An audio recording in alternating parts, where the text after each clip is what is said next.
The One adalah program Cokro TV yang khusus menampilkan sosok yang punya peran penting menjadikan Indonesia lebih baik di bidangnya masing-masing. Halo penonton, kita kembali di Duan dan kali ini saya bertemu dengan seorang komedian perempuan yang sangat saya nggak berlebihan ya, tapi sangat saya kagumi. Dia bernama Mega Salsabila. Hai. Halo Bang Ade, apa kabar? Baik, alhamdulillah ya. Mega ini tadinya saya nonton di televisi beberapa kali dan kemudian saya bilang, nih perempuan lucu banget gitu ya. Terus sekarang muncul di YouTube juga sering ya. Alhamdulillah. Di lingkungan Cokro TV juga Mega sekarang beberapa kali hadir ya di sini. Nah, Mega ini menurut saya tadi katakan luar biasa. Saya kagumi karena hidupnya luar biasa dan saya ingin mengajak dia bercerita tentang hidupnya yang luar biasa itu. Oke, Ga ya? Oke.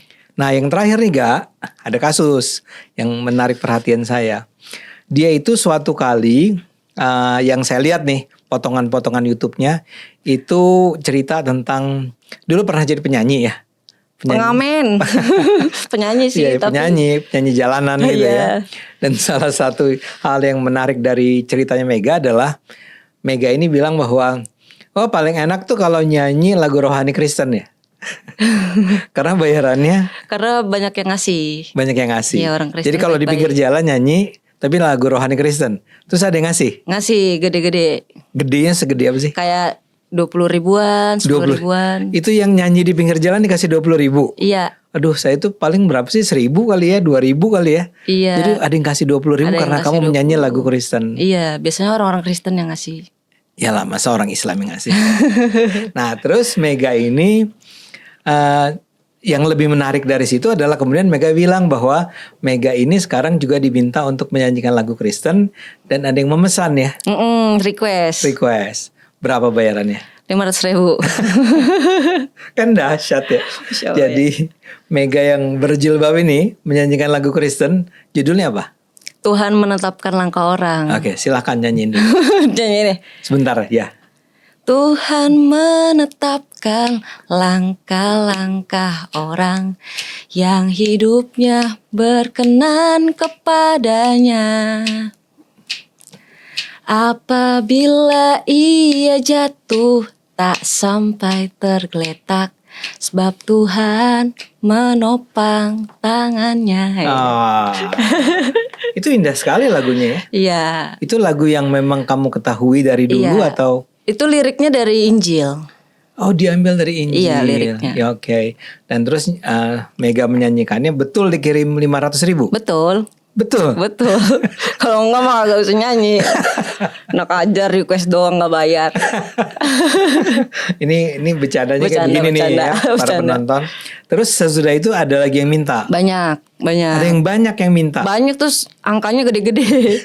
1 juta dah nih nyanyiin lagu saya gitu. Kalau enggak request lagu ini saya kasih transfer segini, rekeningnya mana gitu. Oke, tapi enggak dipenuhi. Enggak, kan itu aja dihujat.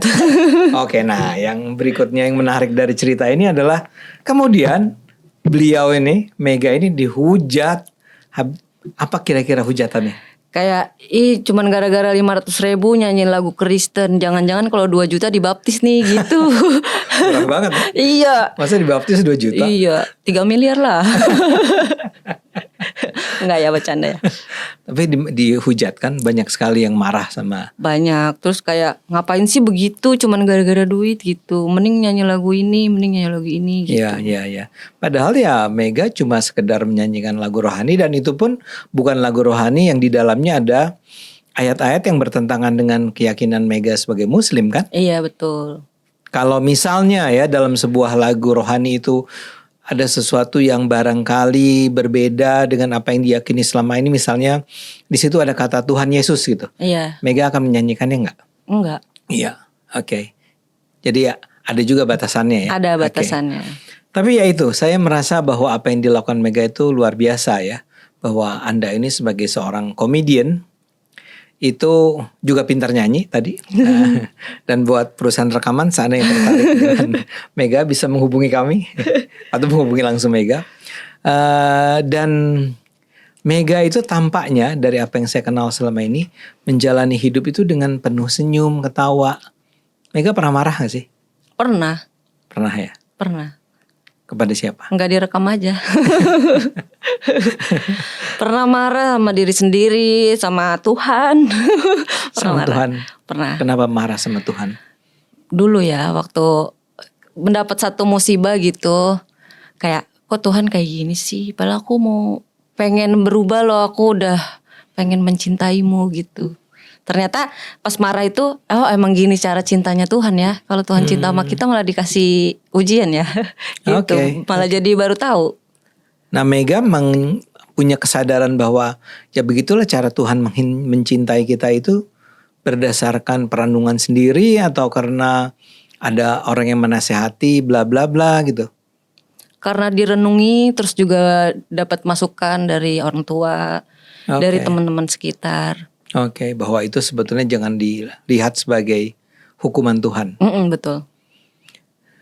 Mega, Anda ini menurut saya, tadi saya udah sampaikan di awal ya, itu luar biasa karena Anda ini fighter ya. Dan kalau tidak salah, koreksi saya kalau salah ya, Anda itu disebut sebagai the first komedian perempuan pertama yang melakukan tour komedi. Iya betul. Itu apa artinya? Tour stand up comedy itu stand up dalam waktu panjang kayak 1 jam, tapi di beberapa kota. Banyak juga stand up comedian perempuan yang special show tapi 1 kota doang. Yang pertamanya aku tour, terus sekarang udah mulai banyak yang tour. Jadi tour tuh artinya dari satu kota ke kota yang lain. Betul. Anda melakukannya kapan? 2023 ya 2023. Itu ke sejumlah tempat? 4 kota. Mhm. Di Tangerang, Bandung, Semarang, Jakarta. Mhm. Judulnya Overthinking. Overthinking. Betul. Di 4 kota itu namanya sama-sama overthinking. Sama Overthinking Tour. Mega setiap show itu sendirian. Ada opener biasanya. Oke. Banyak teman-teman komunitas juga. Di mana? Di semua tempat, di Tangerang, Jakarta, Semarang, Bandung. Oke. Kita kasih contoh ya. Anda datang ke Semarang. Oke. Di Semarang itu ada komunitasnya. Ada komunitas stand up Semarang. Oke, jadi di setiap kota itu ada komunitas stand up. Ada, setiap daerah ada. Sekarang ini? Iya. Orang seperti Anda ini? Oke, Anda datang ke sana. Datang. Tinggalnya sama mereka? Iya, datang singgah di sana. Singgah di sana. Terus tour malamnya stand up, terus sudah pindah lagi ke kota lain. Oke, ketika Anda show di Semarang itu bersama komedian dari Semarang juga? Iya, ada openernya dari Semarang juga lokal, terus bawa dari Jakarta juga ada. Oke. Jadi sehidup itu ya sekarang komedian itu? Wah iya, banyak merubah hidup banyak orang stand up comedy. Wow. Saya terus terang baru tahu loh ini. Itu jadi misalnya gini, Anda tuh yang membiayai perjalanan Anda dari 1 ke 4 kota itu dalam kasus Anda itu siapa? Penonton. Maksudnya? Penonton beli tiket. Dari uang tiketnya itu kita buat akomodasi di perjalanan, sewa tempat, sound dan lain-lain. Itu dari tiketing. Oke. Boleh gak tahu tiket tuh berapa biasanya? 100.000 aku jual. 100.000 dan orang bersedia datang dan bayar 100.000 untuk menonton Mega dan kawan-kawan. Iya ya Allah, makasih ya yang udah nonton.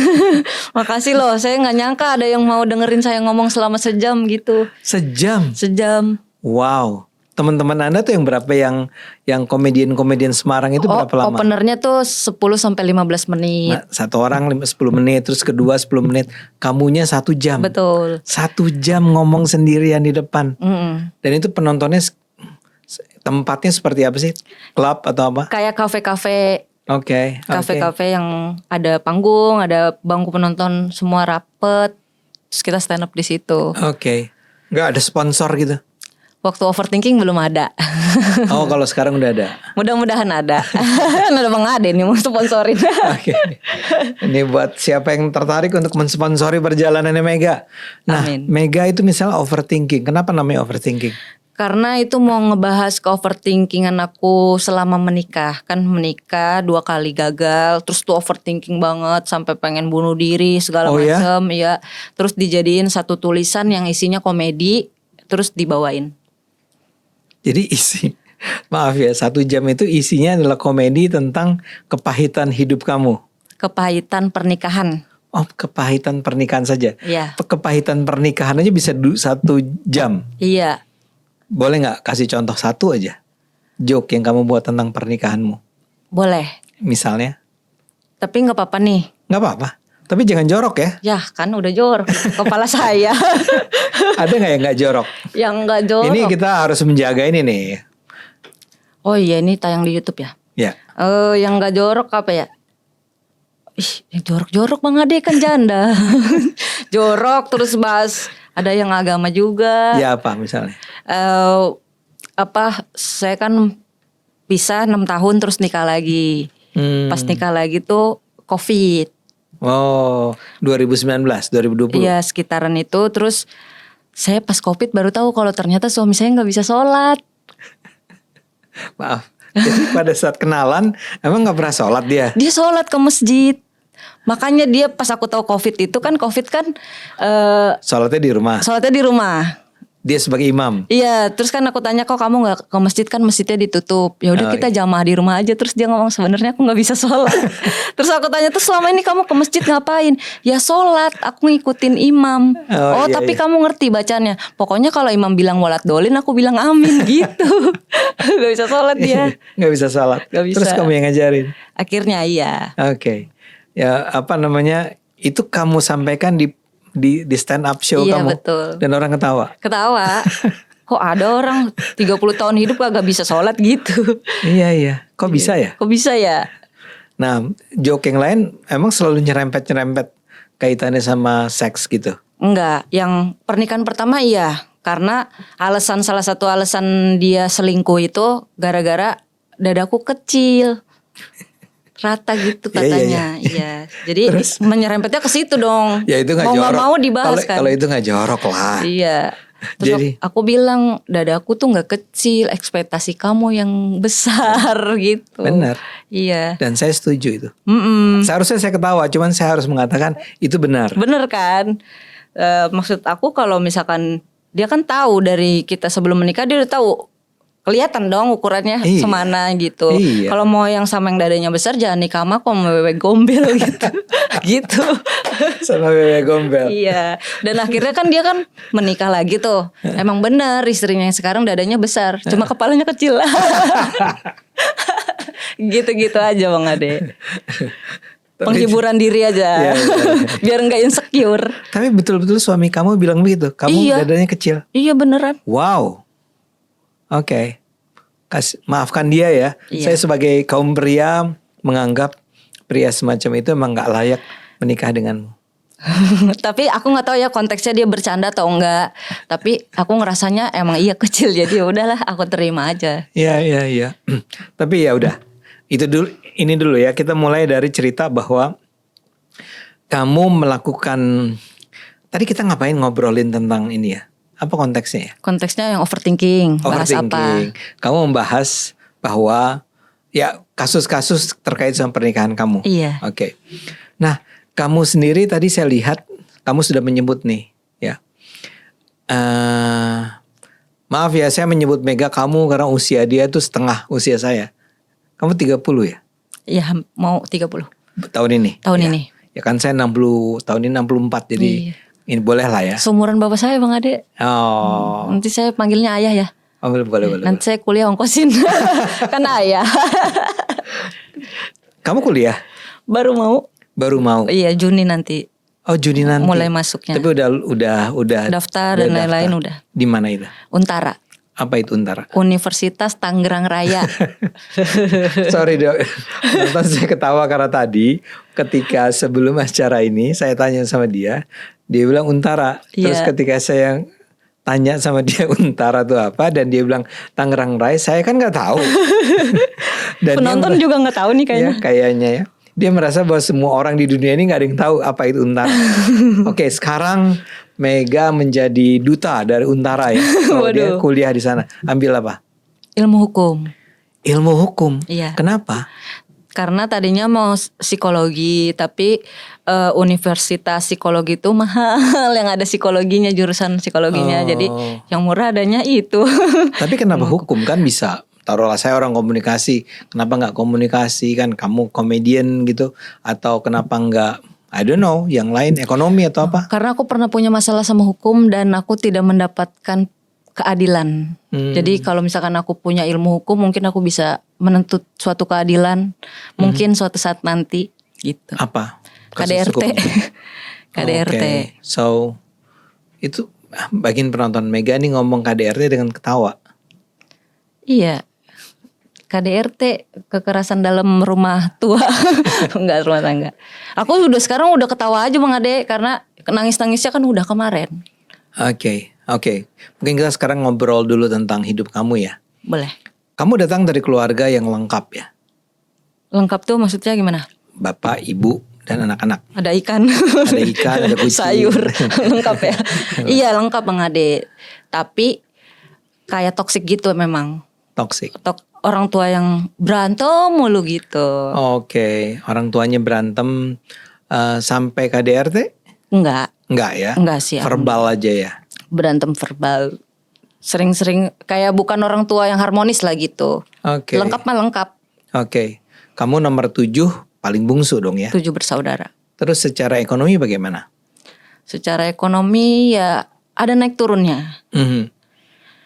Kata kakak-kakakku dulu ya, sebelum aku lahir sempet ada posisi di mana mereka sekolahnya di tempat mahal gitu. Kakakku yang Oke. pertama sekolahnya tempat mahal.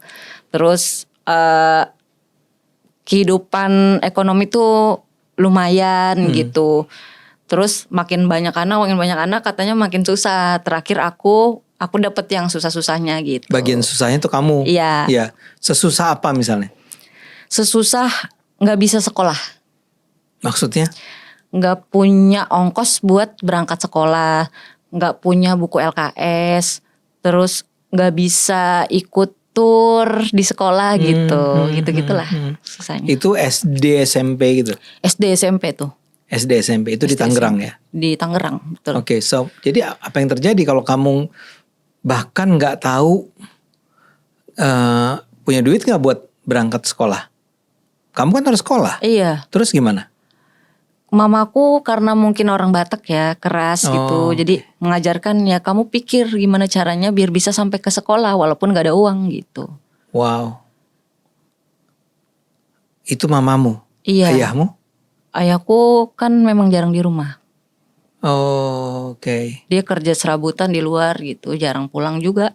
Jadi betul-betul ibumu lah yang... Ibu doang yang ada. Kakak-kakak juga pada survive sendiri. Oke.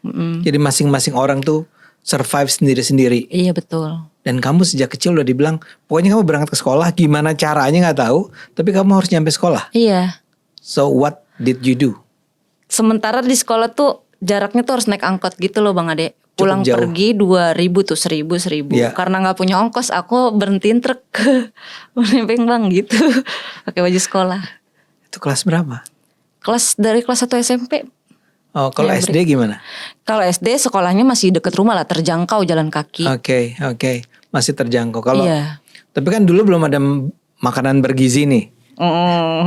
Pulang sekolah karena gak bawa uang jajan, istirahat pulang makan. Oh, makan di rumah dulu. Makan di rumah. Karena jaraknya itu nggak jauh, bisa makan dulu pulang, terus balik lagi ke sekolah. Betul.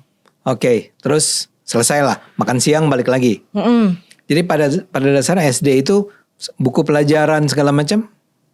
Kan harus negeri kan memang gratis, tapi kayak ada hal-hal yang harus dibeli kayak buku segala macem. SD-mu tuh negeri, bukan sekolah Islam. Sekolah Islam tuh dari kelas 1 sampai kelas 3 karena nggak ada biaya pindahin ke negeri. Oh, tadinya sekolah Islam. Iya. Sejak saat itulah kamu berjilbab? Enggak. Oh, belum juga. Belum juga. Oke. Terus SMP tadi, Negeri juga. tapi udah lebih susah. Lebih susah karena jaraknya jauh, terus gimana caranya nyampe sekolah, tapi nggak ada ongkos. Nebeng sama truk. Betul. Tapi di truk aman. Aman, ada sapi doang 2 di truk. Kadang saya bareng sayur Bang Ade, bareng sapi. Nyampe sekolah kok lu bawa kangkung sih. Gitu Bang Ade. Tapi saya suka, seru. Serunya di mana? Serunya pas berhentiin truknya itu. Iya. Kayak ada adrenalin. Kayak ayo ini demi bertahan hidup gitu. Setiap Maaf ya, setiap hari gak sih? Setiap hari. Setiap hari kamu harus nungguin truk, Iya. terus dadah-dadah gitu kali ya? Iya. Depan gitu. Dan truk mau? Truk ada yang mau, ada yang kagak. Ya. Kalau yang mau tuh baik banget ya? Baik, kadang ada yang supir terus istrinya tuh ditemenin istrinya ke naiknya tuh. Nah. Udah deh yang di depan aja, jadi nggak usah naik ke bak belakang. Oke. Berapa lama tuh di truk? Kalau naik kendaraan mah deket sebenarnya 7-10 menit. Kalau jalan kaki tuh bisa sejam. Nggak, tapi kalau naik truk 7-10 menit 10 itu. menit lah. Oke, udah nyampe nih, turun lagi gitu ya. Iya. Dan kamu harus bisa manjat dong ya. Iya harus bisa. Teman-teman kamu tahu kamu naik truk? Tahu ada yang kadang-kadang ngikut. Ayo gue ikut dong gitu. Terus orang tuanya marah sama aku. Jangan main sama Mega, nanti naik-naik truk gitu. Lah anaknya yang mau ikut, saya nggak ngajak. Nah, terus selama di sekolah itu di ini kan kita bicara SMP ya. SD itu yang biasanya kita dengar adalah ada gak sih pembulian? Kamu dibully gak sih karena kamu barangkali anak gak mampu, kayak segala macam itu? Sedikit ada, tapi aku beruntung Bang Ade. Aku tuh selalu dikelilingi oleh orang-orang baik gitu. Waktu aku SD, aku tuh sepatunya udah jebol gitu. Dikaretin kan. Terus teman-teman aku pada patungan beliin aku sepatu. Oh my God, ya Allah, Aku baik kalau ingat sekali. Masya Allah banget. Kayak aku beruntung ya ternyata gitu. Mereka beliin buat kamu. Iya pada patungan. Nih penonton yang adalah temennya Mega dulu. Iya, makasih ya. Iya, saya juga ikut terharu loh dengan kebaikan hati kalian. Iya. Kalau guru gimana? Guru juga ada waktu aku nggak bisa beli LKS gitu. Waktu SMP tuh, guru tuh kayak datang ke rumah kalau aku nggak masuk. Bu, sebenarnya ini anak pinter loh Bu. Kalau mau dibantu, ayo Bu, kasihan nih anaknya gitu. Kan pernah nggak sekolah gara-gara nggak ada tumpangan. Udah terlambat nih, balik lagi ke rumah. Nggak lewat-lewat. Oh, nggak lewat-lewat. Terus gurunya datang ke rumah kayak ngasih semangat gitu. Terus ngizinin aku buat pakai buku guru itu. Oke, pakai punya dia. Punya bu guru. Oke, itu di SD, di SMP? Di SMP itu. Itu di SMP. Jadi pada dasarnya kamu tidak pernah mengalami ya penderitaan dibully atau oleh orang-orang yang Dibully lebih mampu. mah ada. Ada waktu aku nggak punya buku tuh teman sebangku aku kayak nggak mau ngeliatin gitu. Terus dibully mah ada dasar miskin gitu. Tapi aku ngerasanya itu bukan bulian ya, kan kenyataan gitu.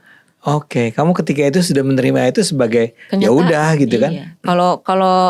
Kalau nggak mau dibilang miskin ya jangan miskin ya. Berarti kita harus kerja keras dong. Emang miskin. Iya, kalau udah miskin nggak bisa dibantah. Oke. Nah, tapi ketika itu kamu belum berpikir untuk how to survive. Berpikir. Dan ngamen jadinya. Itu mulai ngamen. mengamen. Iya, biar punya buku. Oke. Kalau ongkos kan udah bisa teratasi nih dengan nebeng truk. Buku kan masalah lain lagi nih. Gimana ya caranya biar bisa punya buku? Akhirnya dari nebeng truk itu ketemulah teman-teman pang, anak-anak pang. Terus mereka tuh suka gara-gara ngamen. Gara-gara kamu memilih ngamen nih. Iya. Cara untuk mencari uang kamu adalah ngamen. Karena kamu udah sadar suara kamu bagus. Aku nggak sadar. Suara aku bagus. Aku cuman ngerasa kayaknya aku bisa dah nyanyi-nyanyi gitu doang mah gitu. Oke. Kamu gabung sama anak-anak pang. Iya. Anak-anak pang tuh kan rada nakutin ya? Iya, tapi baik loh. Sebetulnya baik. Baik, aku aja dibantuin. Lu mau ngamen buat apaan? Lu kan masih sekolah gitu. Buat beli buku, oh yaudah kita bantu gitu. Wow. Akhirnya ngamen berdua apa bertiga, uangnya malah buat aku semua. Harusnya kan dibagi tuh.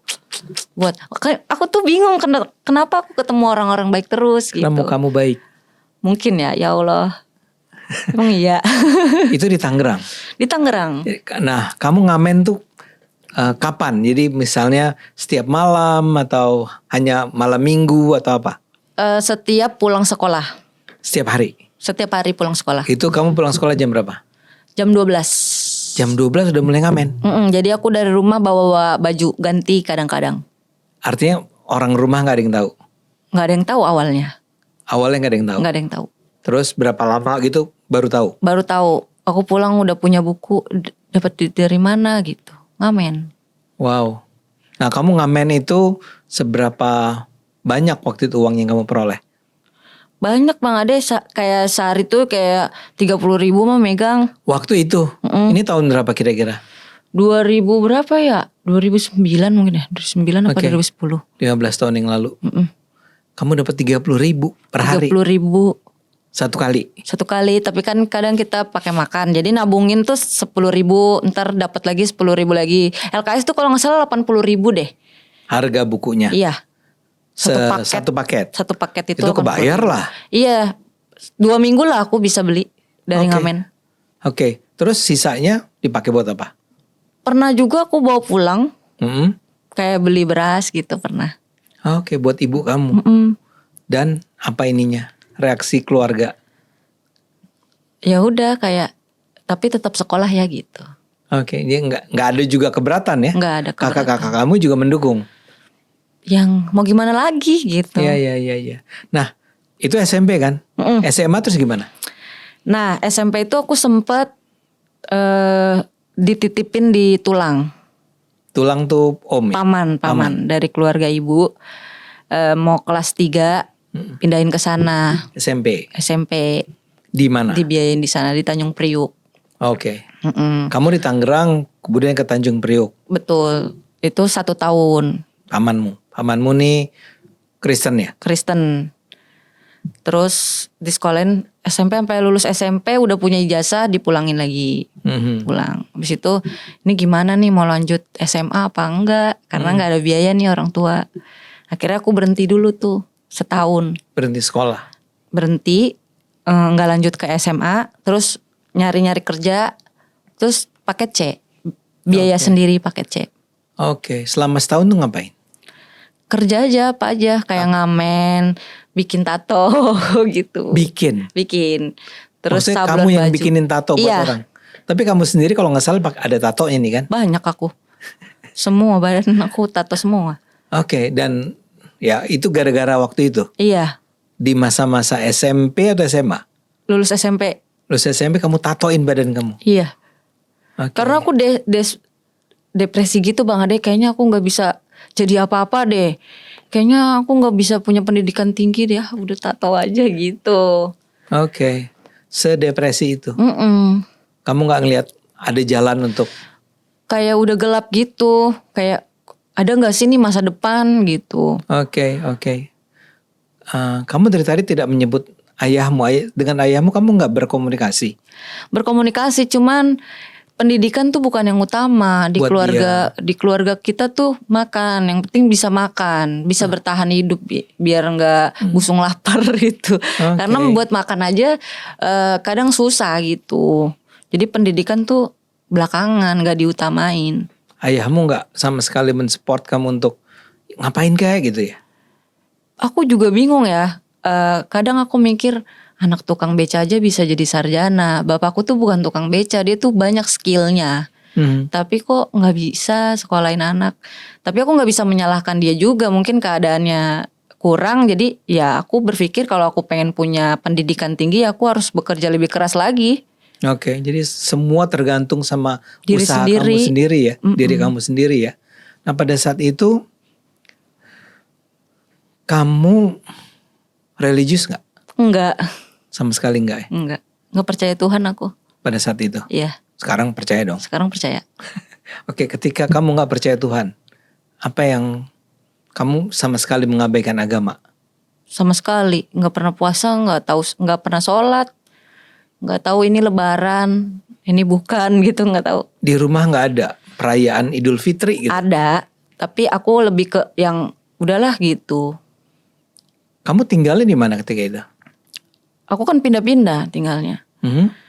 Waktu kecil pernah aku lahir di Binong sampai kelas 3 SD. Terus rumahnya dijual, pindah ke Kabupaten Tangerang di Cisoka. Itu dari kelas 4 SD sampai SMP kelas 2. SMP kelas 3 di Rumah Tulang di Tanjung Priuk. Terus abis itu balik lagi paket C di Cisoka lagi. Sampai sekarang di Tiga Raksa. Waktu itu ketika SMA itu ya, kan kamu cari duit, kamu ngamen segala macam. Kamu tetap tinggal di rumah, jadi setiap hari itu pulang ke rumah. Jarang aku pulang Bang Ade. Oh justru itu ya, makanya di mana kamu tinggal? Di jalan. Di gedung jalan? kosong. Oke. di kolong jembatan gitu. Sama anak-anak itu. Iya. Dan buat kamu itu adalah sesuatu yang oke, nggak?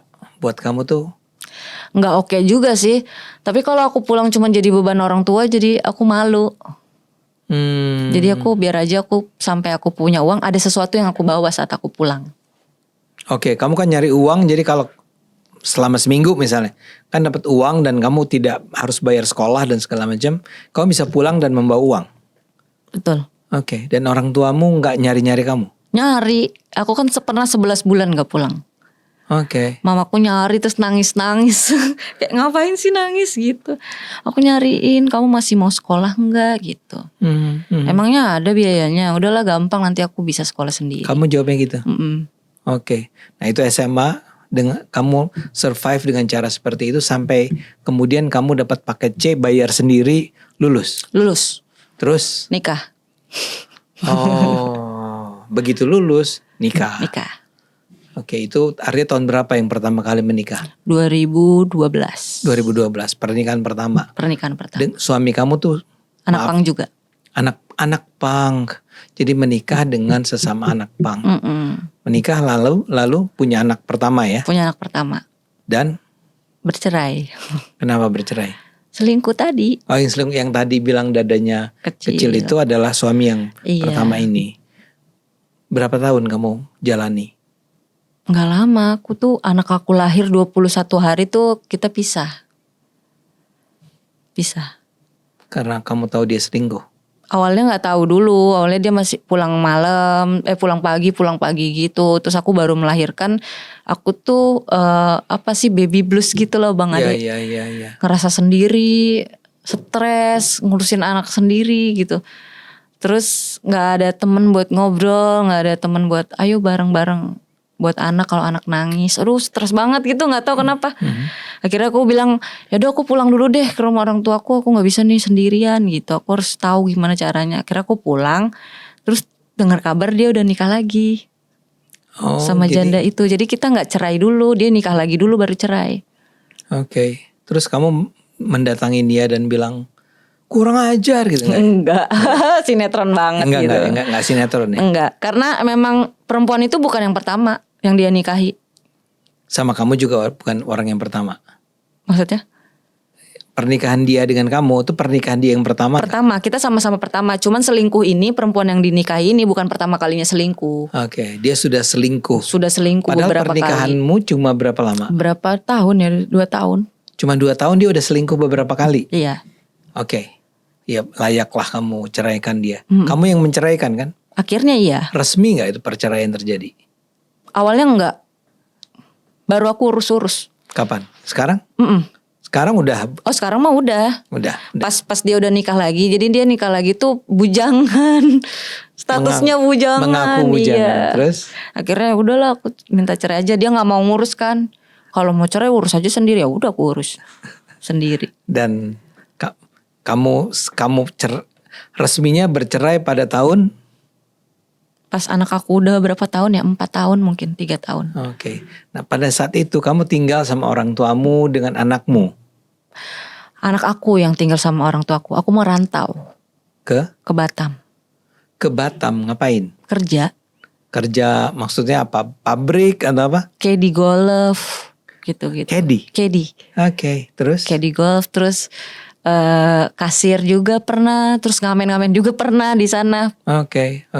Di sana selama sekian tahun itu? Sekian tahun. Terus selesai nih? Selesai balik lagi ke sini. Dengan uang yang cukup dong? Ada sih tabungan.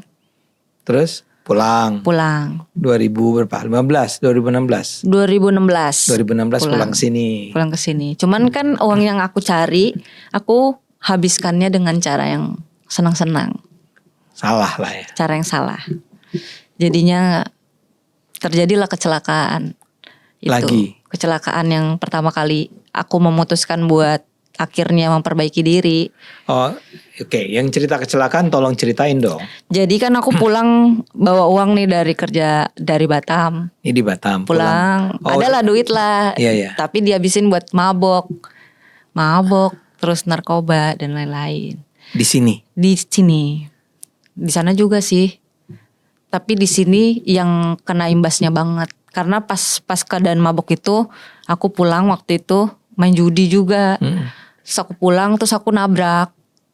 Sambil bawa motor. Sambil bawa motor. Kamu nabrak? Nabrak, terus nabrak gerobak. Terus aku pingsan gitu. Terus waktu aku gak sadar diri itu, aku tuh kayak direp-rep gitu Bang Ade. Kayak orang ketindihan. Kayak orang gak bisa gerak. Terus aku kayak udah pengen gak bisa napas. Kayak udah pengen meninggal aja gitu. Ternyata pas orang bangun-bangunin kan itu kan kecelakaan gitu. Udah rame orang bangun, ayo bangun. Ada yang ngasih minyak kayu putih segala macam. Aku pun alhamdulillah aku masih hidup gitu. Ya Allah ampun langsung kayak gitu. Langsung ya deh aku gak nakal-nakal lagi gitu. Oh gitu. Kayak itu kecelakaan itu tidak menyebabkan kecelakaan apa? Ada penderitaan fisik, maksudnya akibat fisik? nggak ada, cuman yang kayak mau meninggal itu. Yang bikin kegetok akhirnya aku mikir, oh iya suatu saat kan gue juga bakal mati gitu. Itu motornya hancur?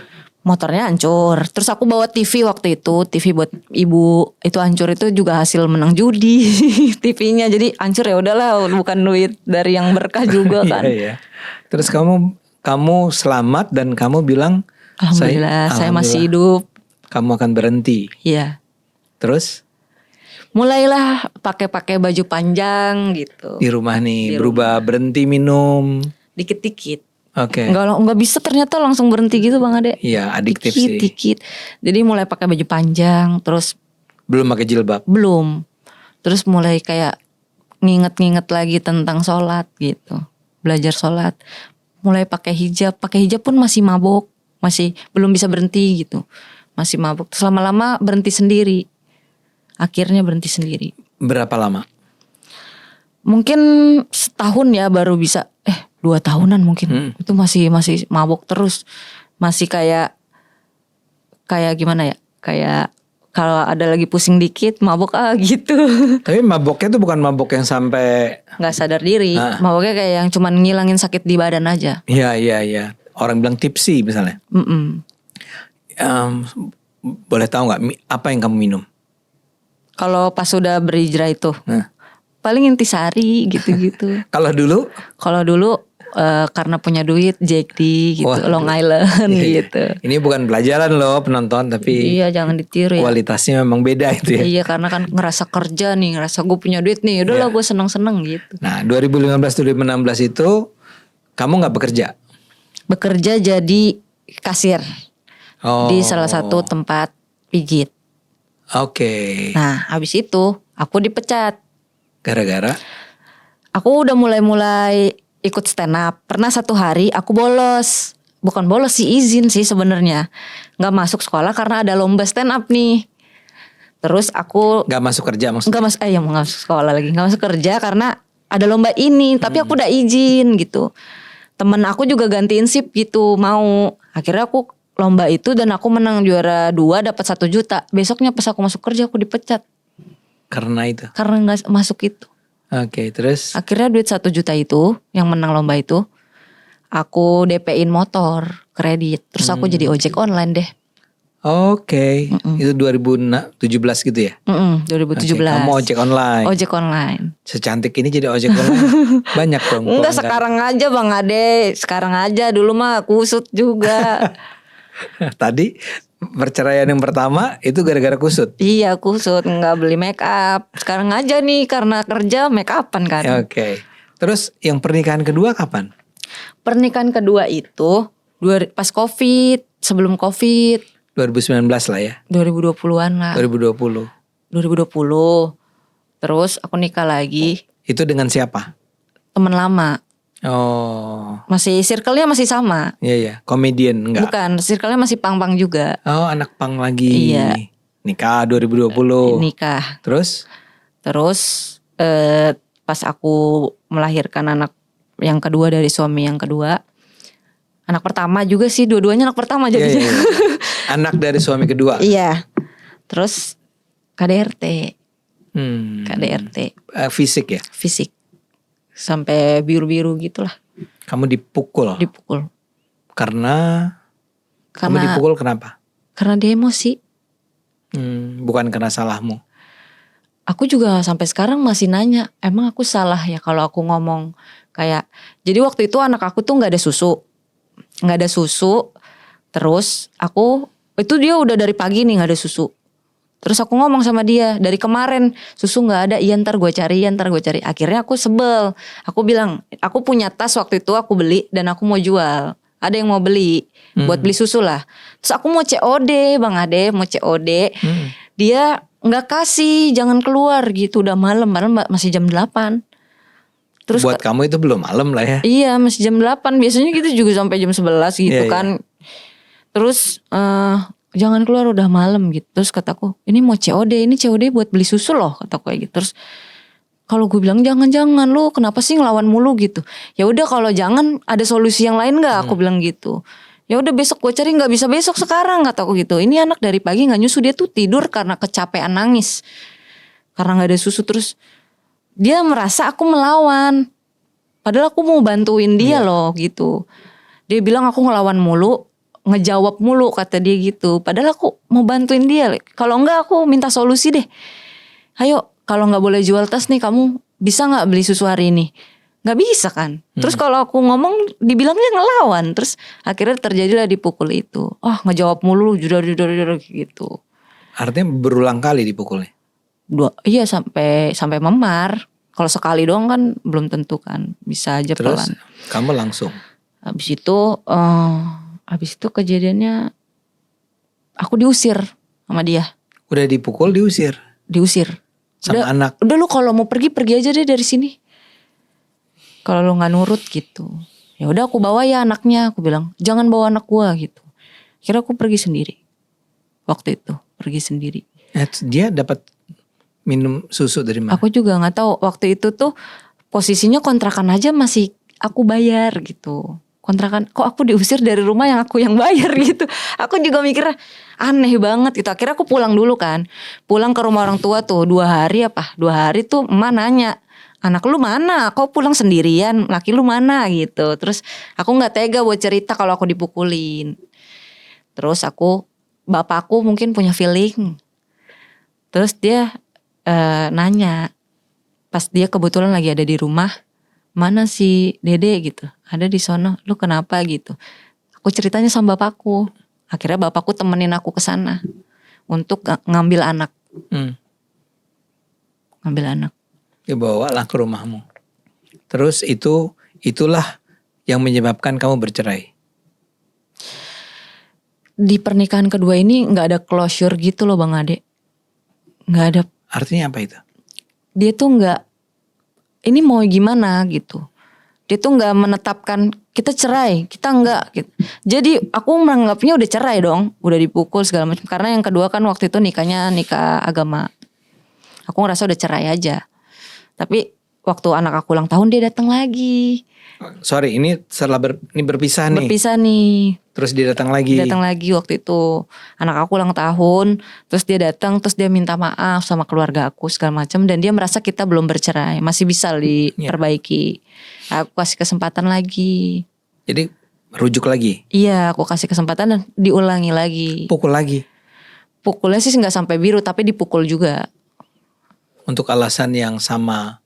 Emosi aja. Sehingga itu akhirnya bercerai sepenuhnya? Sepenuhnya. Sekarang ini udah bercerai? Sekarang ini. Oke. Nah, ketika itu kamu sudah menjadi komedian? Udah. Jadi ketika kamu di KDRT itu kamu udah jadi komedian? Udah. 2 kali itu? Udah. Wow. Udah jadi komedian. Dan kamu bisa tetap tampil melawak, melucu pada saat kamu sebetulnya sedang di... Saat itu memang lagi COVID dan job tuh lagi kurang. Oh, sebagai komediannya? Sebagai komedian. Jadi aku tuh sempat gak stand up berapa lama gitu pas nikah sama dia. Baru stand up lagi 2023 yang aku bikin tour itu. Jadi sebenarnya tour overthinking itu aku buat untuk ngerilis semua emosi, ke overthinkingan, aku dipukul, diselingkuhin dan segala macam, untuk berdamai sama diri aku aja. Wow. Jadi aku melepas semua emosinya lewat stand up komedi gitu. Oke. Dan itu membantu? Membantu. Kamu sekarang tidak memerlukan psikolog, psikiater? ke psikolog dulu sih sebelum overthinking itu. Oke. Tapi udah aman. Udah aman. Jadi Anda mengatasinya dengan cara produktif, aktif. Iya. Oke, luar biasa loh. Terus salah satu juga komedi Anda yang terkenal adalah ketika Anda menyindir atau mengkritik atau make fun of, yang paling gampang ya. Panji kan? Ya ampun, itu nggak sengaja Bang Ade. Itu kejadian sesudah tour ya? Sudah, itu 2024 kejadian. Itu 2002 tahun lalu. Jadi waktu itu apa yang terjadi? Yang terjadi, aku kan sering ada podcast gitu. Mungkin dilihatnya dari situ ya. Adalah orang kelakar namanya, anak-anak kelakar. Suruh aku roasting Total Politik. Di Total Politik? Di Total Politik. Okay. So aku bilang ngebahas apa? Dikasihlah video Bang Ari, Bang Budi sama Bang Panji itu. Terus aku bilang apa yang mau dibahas ini, gak ada yang menarik menurut aku gitu. Terus nggak, ini orang Total Politik yang minta atau? Kelakar, dia lewat kelakar. Dia Total Politik. Total Politik ngehubungin Total Politik kelakar. Kan sebuah channel ya. Iya. Menghubungi kelakar. Kelakar itu kayak klub stand up komedinya. Cari dong gitu kan. Ya. Si kelakar menghubungi kamu. Iya, menghubungin aku. Kenapa kamu yang dihubungi? Bukan aku doang. Okay. Ada banyak di situ, ada Aji Pratama, ada Bonar Manalu, ada Popon segala macam, Bang Popon. Terus aku ambil nggak ya gitu, kayak mikir gitu. Tapi lumayan gitu, ya udah deh aku ambil. Tapi aku bilang aku nggak bisa nih roasting Total Politik, aku roasting Bang Panjinya aja ya. Ya udah kata dia gitu, ya udah aku. Jadi bisa diulang sedikit kan? Ini tidak dalam rangka menyerang Panji ya. Yang waktu itu kamu roasting tuh apa? Oh, aku roasting, enggak, Bang Panji kan bilang dinasti itu kalau misalkan presiden dinasti kasihan yang di bawah-bawahnya. Itu dia bicarakan di Total Politik. Total Politik. Ya, sama Terus si Ari kan. Iya tuh aku mengingat-ingat lagi ada yang bisa dimasukin. Kayaknya Bang Panji juga dinasti deh gitu. Itu kamu tahu bahwa atau apa yang disebut dinastinya Bang Panji? Aku cocok logi aja karena waktu itu ada event namanya Stand Up Fest. Terus istrinya ada apa di itu situ. Stand Up Fest? Stand Up Fest tuh kayak eventnya stand up comedian. Semua orang tuh pengen ada di situ stand up comedian. Yang bikin Panji? Yang bikin stand up, yang bikin itu stand up Indo. Ada presiden stand upnya, ada foundernya. Panji sebagai? Founder. Nah, waktu itu apa? Istrinya kenapa? Ada di Stand Up Fest. Jadi aku mencocok logi aja. Sebenarnya juga bukan Bang Panji yang pilih. Jadi acara Stand Up Fest itu ada istrinya Bang Panji. Iya, aku cocok logi. Dinasti juga nih gitu. Tapi istrinya Panji itu komedian? Komedian. Penyanyi juga. Oke. Tapi menurut kamu harusnya jangan dia dong yang muncul. Enggak ya? Enggak, aku gak berani ngomong gitu. Tapi kamu menjadikan itu sebagai konten lawakan komedimu ya? Iya, sebagai materi aja. Tapi jadi meledak gitu. Iya, aku juga gak nyangka. Jadi aku takut sendiri. Kamu ngerti gak kenapa itu jadi meledak? Kenapa? Karena gak ada yang berani menyentuh Panji Pragiwaksono kan? Iya ya. Salah dong saya. Enggak dong. Kamu justru adalah, ini yang menurut saya juga penting dari kamu Mega, Anda Mega. Ya Anda memang barangkali karena hidup Anda tuh sedemikian keras gitu ya. Buat Anda jadi gak penting tuh. Ya kalaupun dewanya komedian yang kamu sindir, ya be it gitu loh. Ya enggak? Ya karena aku juga tahu Bang Panji. Bang Panji kan kalau misalkan mentoring, kasih tahu kita masukan tuh, stand up komedian mah yang penting lucu gitu. Ketersinggungan akan dimaafkan kalau lucu gitu. Dan benar Bang Panji nggak tersinggung. Nah jadi sekarang Mega kamu sudah berada pada tahap kamu paling tidak saat ini memilih untuk menjadi komedian. Freelancer artinya apa? Apa aja dikerjain. Mau suruh jadi stand up komedi, mau disuruh jadi host, mau disuruh nge-MC, apa aja dikerjain lah. Itu kamu lakukan? Iya. Jadi hidup kamu dari situ semua? Dari situ. Dan it's okay? It's okay, alhamdulillah cukup sih. Malah pengen explore lagi lebih. Misalnya dengan apa? Nulis buku. Nulis skrip. Skrip buat? Skrip komedi. Pernah jadi script writernya YouTuber. Buat konten-konten komedi tuh aku yang nulisin. Oh kamu menjalankan itu? Dan Dan ini yang kamu memerlukan uang itu untuk membesarkan terutama anaknya. Dua-dua anak kamu sama kamu? Anak yang pertama dari kecil sama aku. Yang kedua Yang cowok? yang cewek, yang 10 yang tahun. cewek, iya.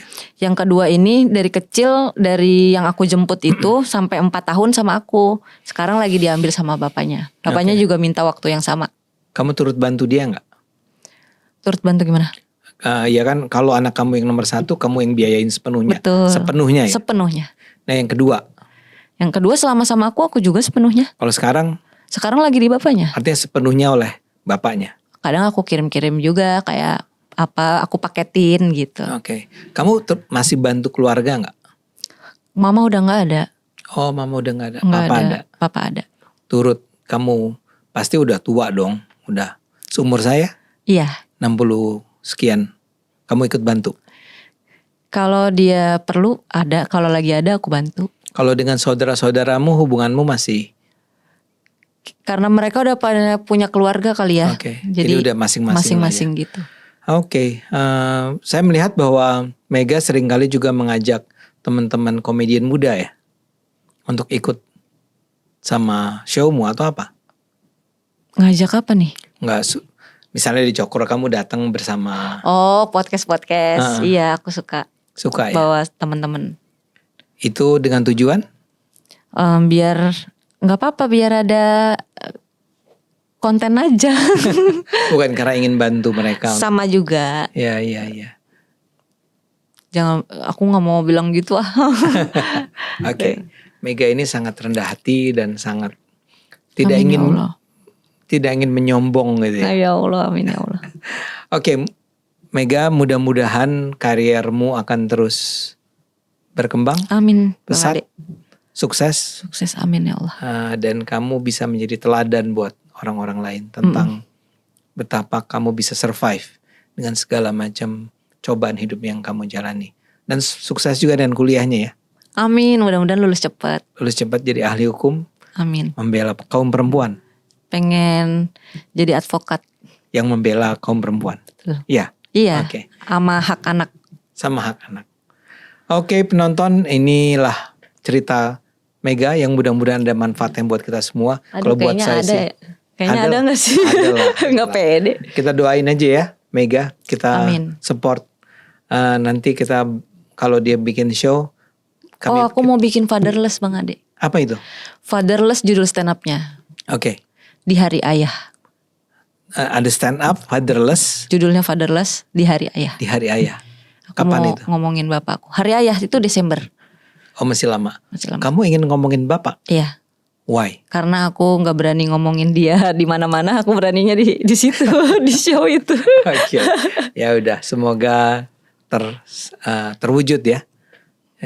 Ya kalau dulu aja ketika habis COVID itu langsung kamu bisa show di 4 kota dan penontonnya bayar berapa? 100.000. Ya sekarang pun 150.000 sekarang. Maaf ya naik. Kan PPN juga naik. kasih tahu kami ya, nanti kami beli tiketnya. Iya, siap. Oke. Terima kasih Mega. Sampai Sama-sama, ketemu. Bang Ade. Bye bye. Terima kasih penonton.